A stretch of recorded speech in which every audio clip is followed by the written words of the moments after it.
Myanmar's ambassador was locked out of the embassy after failing to remove photos plastered on the embassy walls of people killed since the takeover. Myanmar's embassy is plastered with memorials to the hundreds killed since February's military coup. The country's ambassador decided not to remove them, but he has now been unceremoniously removed himself, though Jaw Swal Min tried turning up for work this morning. As you understand it, are you still the ambassador? You are? Last night, the ambassador found himself locked out of the embassy by his deputy after ignoring an order recalling him to Myanmar last month.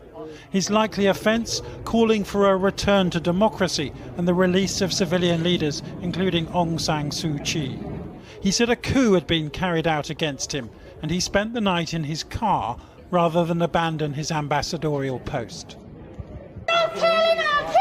Protesters had long been suspicious of the diplomat, who'd spent decades in the army himself, though this morning they rallied to his defence. The ambassador thought he had taken precautions, hastily installing a new lock a few days ago, but a member of his staff had let the military attaché in. Mr. Min suggested he might be killed if he went home. Joining us is Brother Tony Muhammad. Greetings, sir. Greetings. Honor and a pleasure each and every time I get to come on here, and it's wonderful to be in communication with you, dear sister, and I look forward to this interview. Oh, thank you. I have a lot of questions for you. I know you do. All right. And I'm saying Myanmar, why did Myanmar's military seize control of the country on February 1st? See, there are a lot of, we could guess a whole lot, and we could theorize a whole lot. Ultimately, when you're dealing with Myanmar, is a state of colonialism that it has not broken out of since it has come out of the guise of the British Empire in 1948.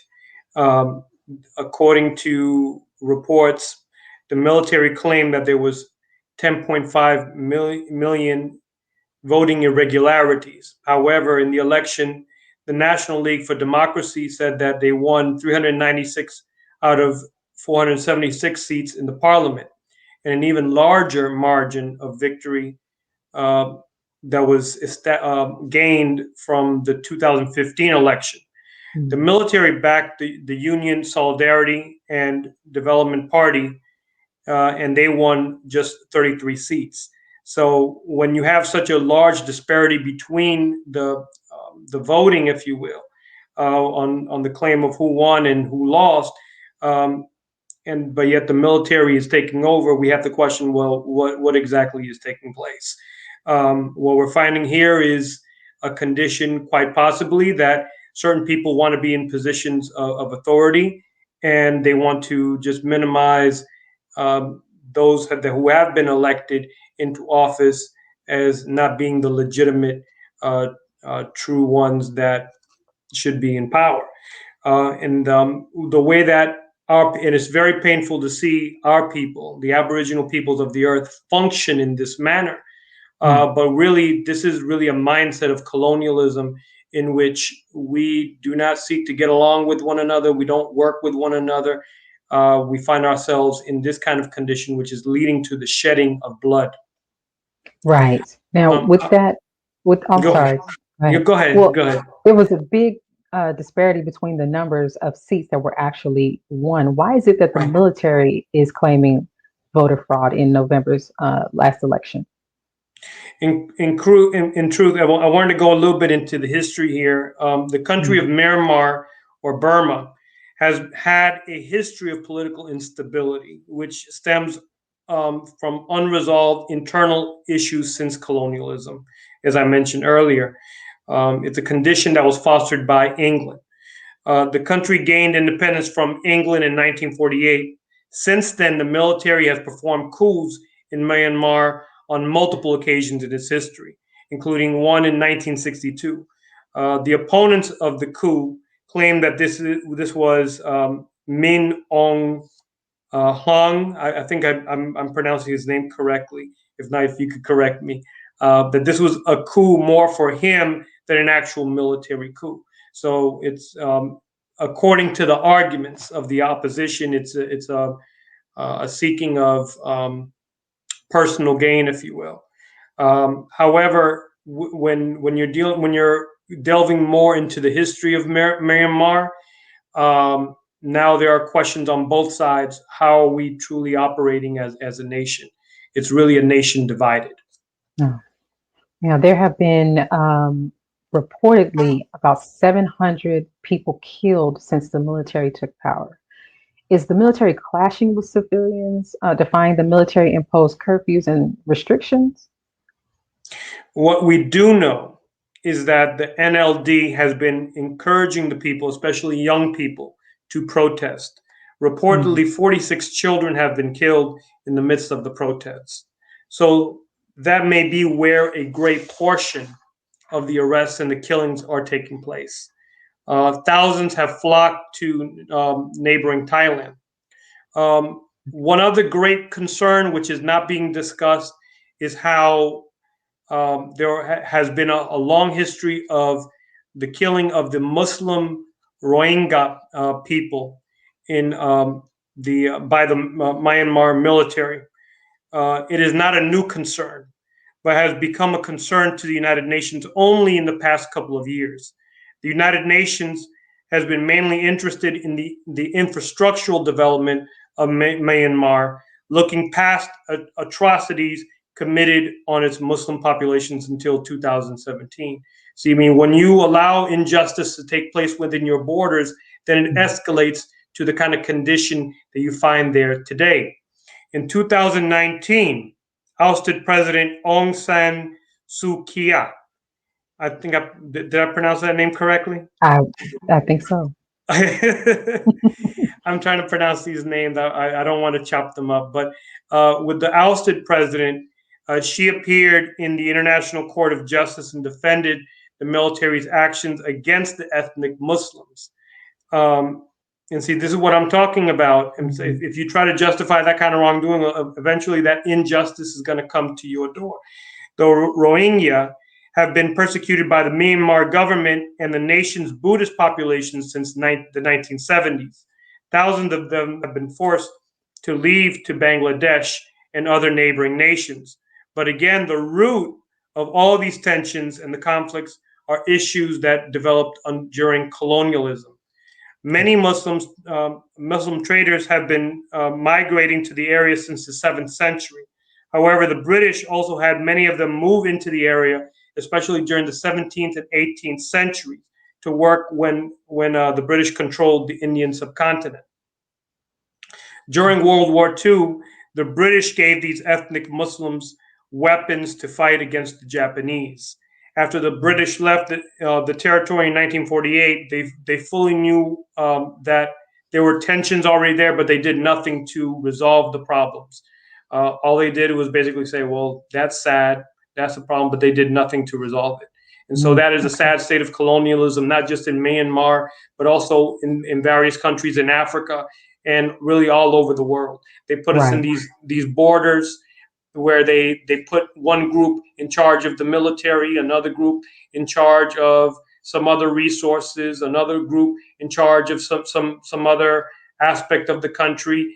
And they know that these different groups don't get along with one another. And then when they left, they just let them basically fight and in this case, kill one another. Right. Now, the ousted leader, where is she? Has she fled the country? According to the reports, they are all on house arrest, but there are no secret court that we know of in regards to their trial. According to the BBC, Ms. Kia originally faced 2 charges of illegally importing radio and communication devices, violating Myanmar's emergency COVID-19 laws. But a further 2 charges were later added. She was accused of using illegal communication equipment and causing fear and alarm, violating the National Disaster Act. That's according to the military. So as to that, we could just say that was the justification. As to what exactly is really taking place, Right. I think time will tell exactly what exactly is taking place. Okay. Now, on March 30th, the U.S. State Department ordered all non-emergency employees and their families out of Myanmar. Is this a signal that the U.S. and the EU are planning military action? It's the role of any nation to protect its people and its citizens, its residents. So, exactly what is taking place in regards to getting all of the citizens out, I don't think it's a setup for an invasion or a military attack, if you will. It's just mainly just protecting the citizens, at least at this point. Perfect. Okay. And China and Russia, they recently have been blocking attempts by the UN Security Council to impose an arms embargo on Myanmar. Are these countries siding with Myanmar's military government? It's a very, very, very good question. Mm. China and Russia refuse to impose economic sanctions because they are the main sellers of weapons to Myanmar. China's state-run Global Times asserted that protesters incited by the West, quote unquote, had attacked 32 factories in March, causing 240 million yuan, that's about $30 million, in damage. The protesters have denied that they had done anything to do with it, and if you take it all in, it's very confusing because there are so many conflicting reports. The main issue that Myanmar has to contend with right now is not with a U.S. or European or even an Asian entity outside of its borders. What they need to be focusing on is how to come together and resolve the issues that they are experiencing right now. The Honorable Elijah Muhammad and the Honorable Minister Louis Farrakhan has taught us that our unity is more powerful than an atomic bomb. And so if we come together and whatever issues are between us, if we can resolve those issues without allowing egos to come to the table of negotiations, there's no problem that we can't resolve. Thank you. And thank you, Thank you. Brother Tony, for joining us today. I appreciate your insight on this topic. It's an honor and a pleasure, Jesus. Thank you. Let's pause for announcements from our sponsors. When we return, Tamu Asir Martin Bay and Kiira Adams will talk about their community garden and how it serves their community. We'll be right back. Be a part of the force that powers truth in journalism. Go to nnvnews.com/donate.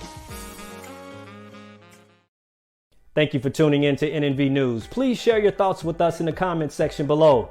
Follow us on social media at NNV News, and please subscribe to our YouTube channel, National Network View.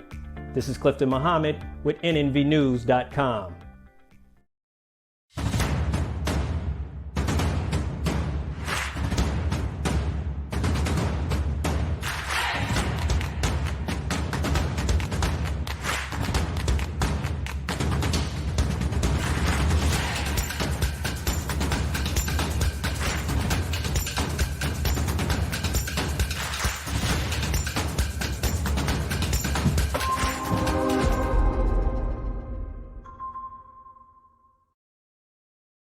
Worldwide, 24 hours a day, 7 days a week. Download the Final Call Radio app and take us everywhere. On your phone, on your computer, on your tablet, on Instagram, Facebook, and Twitter. You can also log on to finalcall.com and click the Listen Live button, or finalcallradio.com. Final Call Radio, the official voice of the Honorable Minister Louis Farrakhan and the Nation of Islam. This is Sister Sajda Muhammad. We are proud to announce that the Sajda House commemorative Elijah coins are finally here. As we renovate and restore the former home of the Most Honorable Elijah Muhammad, we have recycled the old copper gutters and downspouts and created a 1 ounce 39mm coin made of 100% pure copper. Each coin is professionally graded and has its own barcode and registration number. This priceless heirloom, made from recycled copper from the messenger's home, is now available at sajdahouse.com.